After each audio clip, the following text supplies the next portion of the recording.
इमाम हमसे जामिया मस्जिद द्रास जी का दिल से शुक्रिया अदा करता हूँ। मसलियों के आपके नए सुनने के लिए अस्सलाम वालेकुम रहमतुल्लाहि व बरकातहू। शुक्रिया अदा करते हैं कि आपने अपनी क़ीमती औक़ात में से वक्त निकाल कर यहाँ तशरीफ़ लाए। आपके साथ आए हुए तमाम मेहमानान का भी हम खुशामदीद करते हैं।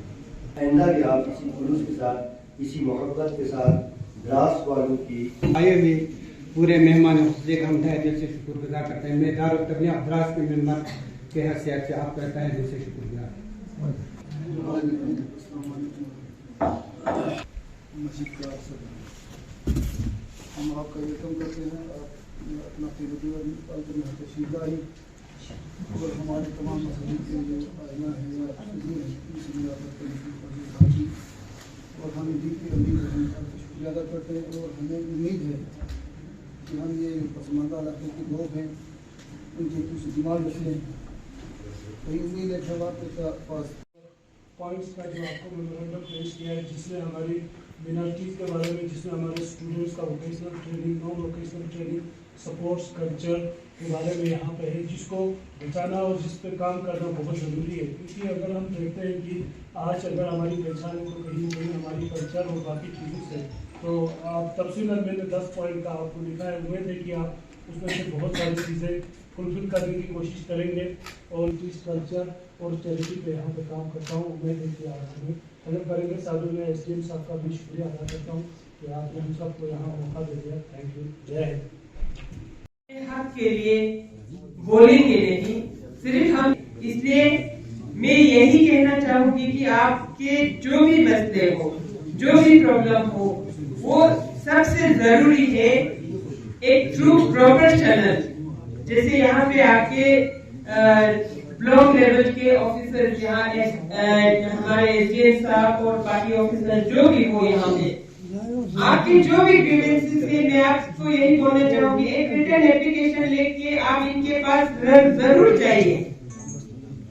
जब तक आप अभी इन्होंने बोला आपके कई मसले तो हमारे पास अभी तक नहीं आए,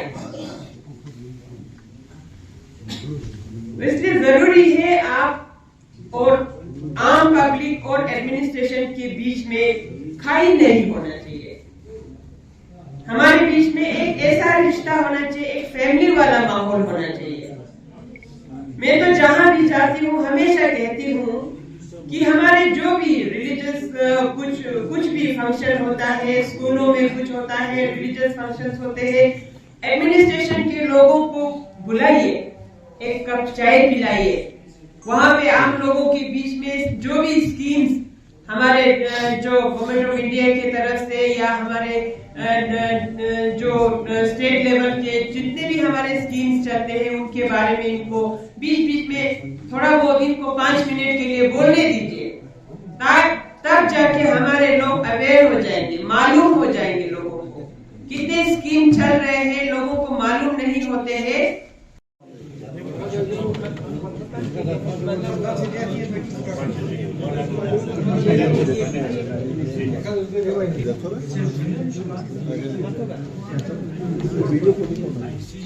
का विजिट होगा द्रास में, तो किस तरह की आपने जो यहाँ कुछ जिस तरह ये यहाँ मीटिंग किया, क्या कुछ देखा, कुछ लूप होल्स थे जो आपने मौके पे ही लोगों के जो मसले थे वो क्लियर किए, क्या कुछ देखा और आगे आने वाले टाइम में क्या प्लान रहेगा इसमें? सबसे पहले तो आपको बहुत बहुत धन्यवाद, क्योंकि आप लोगों के माध्यम से ही जो हमारे जितने भी स्कीम्स है या लोगों के बीच में बात जो पहुंचाना है, आप ही एक माध्यम है। तो यहाँ आने का मकसद यही था कि मिनॉरिटी कम्युनिटी के जितने भी हमारे बाशिंदे यहाँ रहते हैं, तो उनके साथ जो ग्राउंड लेवल पे लोग रहते हैं, उन्हीं के ज़ुबान से उन्हीं के साथ बैठ के बात करना मेरा मकसद था। तो सबसे पहले हमने जो डिफरेंट रिलीजियस ऑर्गेनाइजेशन के लोग और यहाँ के काफ़ी लोग यहाँ पर आए थे, उनके साथ हमने उनके जो जितने भी ग्रीवेंसेस थे उनको सुना। और उसके बाद कमीशन के तरफ से मिनिस्ट्री ऑफ माइनॉरिटी अफेयर्स के तरफ से जितने भी स्कीम्स थे उन सब के बारे में उनको जागरूकता थोड़ा दिलाने की कोशिश किया, ताकि क्योंकि मैंने भारत के जिस हिस्से में भी गए कई जगह पे हमने ये कमी महसूस किया कि लोगों में अवेयरनेस की कमी होते है, जिसके कारण जितने भी भारत सरकार के स्कीम्स होते हैं उसका वो भरपूर फायदा नहीं ले पाते हैं। तो मकसद यही था कि लोगों को मालूम हो सबसे पहले तो कि क्या क्या स्कीम्स होते हैं।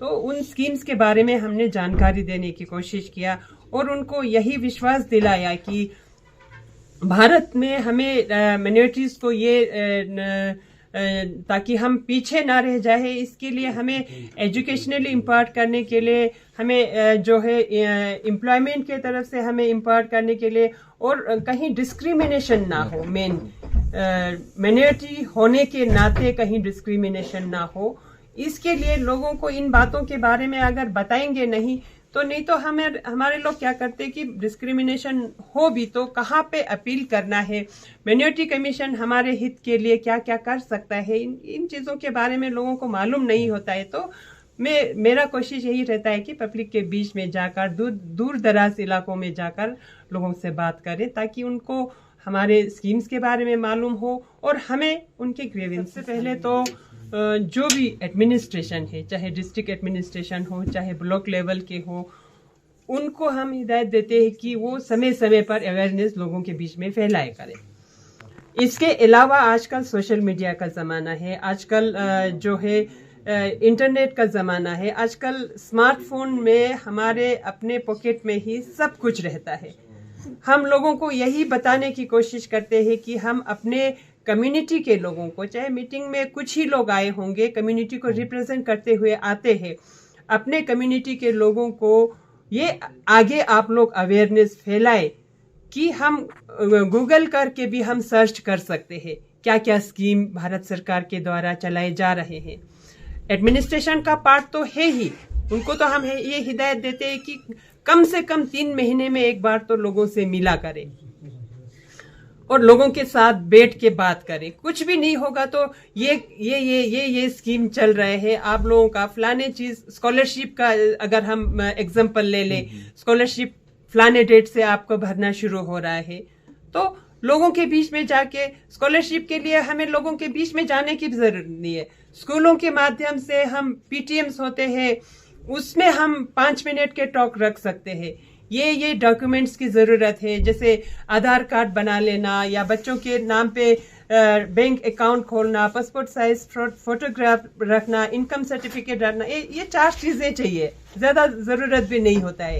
ये समय पर अगर हम बना के रखें, फिर उसके बाद फॉर्म हमारा ऑनलाइन भरते हैं।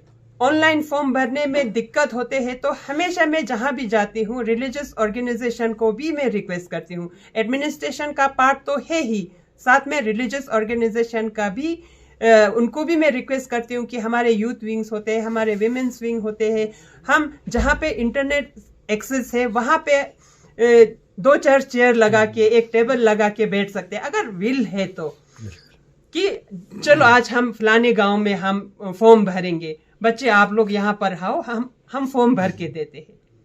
कितना अच्छा, कितना इजी वे से सबका भला हो सकता है। इस तरीके से करने के भी हम जहाँ भी जाते हैं रिलीजियस ऑर्गेनाइजेशन को भी हम ये रिक्वेस्ट ज़रूर करते हैं। इसके लिए हम ज़रूर कंसर्न मिनिस्ट्री को हम लिखेंगे, तो इसके लिए जो भी मुमकिन होगा हम उसको कराने की कोशिश ज़रूर करेंगे।